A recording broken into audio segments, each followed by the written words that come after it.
علامہ صاحب نے تشریف لے آ چکے ہیں تو میں 2-4 منٹ کے اندر اپنی گفتگو سمیٹنا چاہتا ہوں۔ جس وقت ہویا نا نجاشی دا وصال تے جڑے بندے آندے نے حضور نو میلاد والے دی خبر نہیں، بات سمجھی تے سنی نوجوان اپنا عقیدہ مضبوط کری۔ نجاشی دا وصال ہویا حبشہ دے اندر، مشکاہ شریف کے اندر حدیث موجود ہے، حضور نے فرمایا ابن عباس کی آقا فرمایا نہ سارے لوگوں تے آؤ باہر جا کے نجاشی دا نماز جنازہ پڑھا۔ کچھے فوت ہویا وے حبشہ دے اندر تے حضور کچھے نے مدینے دے اندر پڑھنا کی جنازہ۔ تو یاد رکھو جڑا جنازہ پڑھاندا ہے نا اودے واسطے میت دا سامنے ہونا ضروری ہے۔ اگر میت سامنے نہیں تو جنازہ کوئی نہیں۔ اسی نیت کی کرنے ہیں دعا واسطے حاضر ہے۔ میت دے مثال دینا بندہ آیا کون سندے دے اندر فوت اچھے اسی جنازہ پڑھنا چاہنے ہاں تو میت دفن ہوئی ہے لوڑ تے اسی کی جنازہ پڑھنا ہے تو کیا جنازہ ہو جائے؟ کیا اسی یہ نیت کرا دے جڑا لوڑ دے اندر دفن ہویا اسی اودا جنازہ پڑھنا ہے؟ مسئلہ ہے کہ میت دا جنازہ پڑھنے واسطے میت دا سامنے ہونا ضروری ہے۔ تاجہ وقت چہرے تے میرے پاک نبی باہر نکلے تا ابن عباس فرمانے رہے قسم رب ذو جلال دی اسا نجاشی دی میت نو حضور دے سامنے ویکھیا۔ کیا ہوتے حضور دا کلمہ پڑھے؟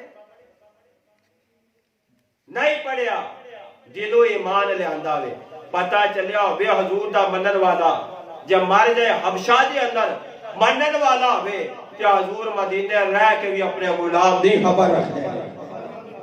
ویسی آج کل گئے بانا نماز جنازہ پڑھ رہے حکم ہے بھی اگر میت ساڑے جائے ادھا جسم ہوئے تاکہ جنازہ ہو سکتا ہے، ادھے تو کاٹو گے جنازہ کوئی نہیں۔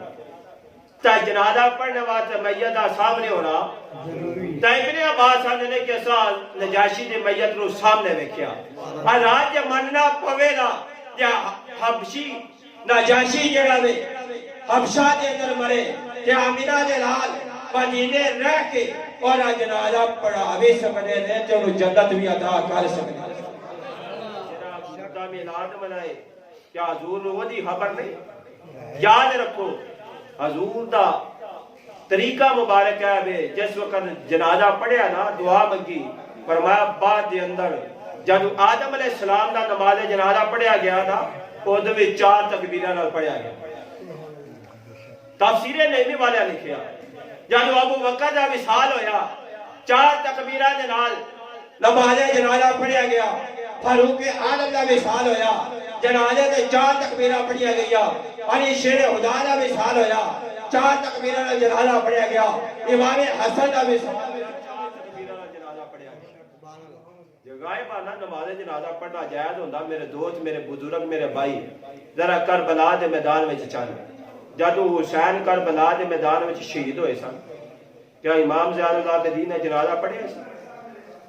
بولو تے صحیح نہ کیوں موقع ہی نہیں لبا پھر گئے یزید کے دربار اندر واپس آئے مدینے کیا جنازہ پڑھنا جائز ہوتا تے امام زین العابدین مدینے میں آ کے آنے لوگوں کربلا کے میدان میں میرے بابے حسین دا میں جنازہ نہیں پڑھیا آؤ سارے کٹھے ہو کے امام حسین دا غائبانہ نماز جنازہ پڑھی اور وہاں تے سیدہ نے لکھے آوے حضرات جو حسین دے پتر نے اپنے بابے حسین دا غائبانہ جنازہ نہیں پڑھیا اتنا کہ تو خبر لگ گئی ہے جی غائبانہ جنازہ پڑھنا چاہیے جب پڑھنا جائز ہونا تو حسین دا پتر پڑھنا۔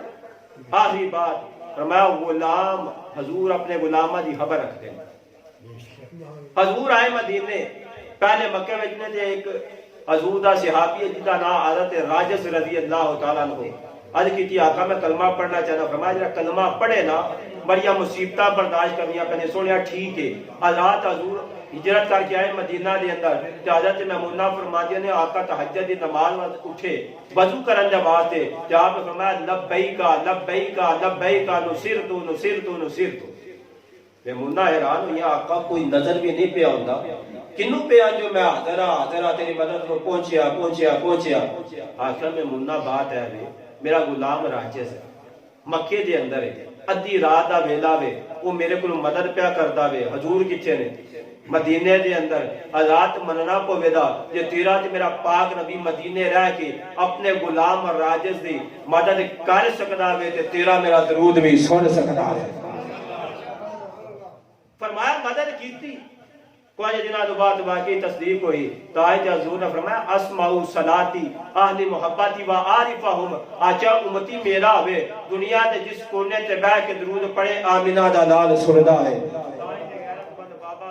تاجدار بریلوی بولے آپ فرماندے نے دور و نزدیک کے سننے والے وہ کانے لالے کرامت پہ لاکھوں سلام یہ حضور دی شان ہے خالق کائنات دی بارگاہ دے اندر دعائے سانو صحیح معنی دے اندر آقا کونین دا عظمت اور مقام شان سمجھنے دی توفیق عطا فرمائے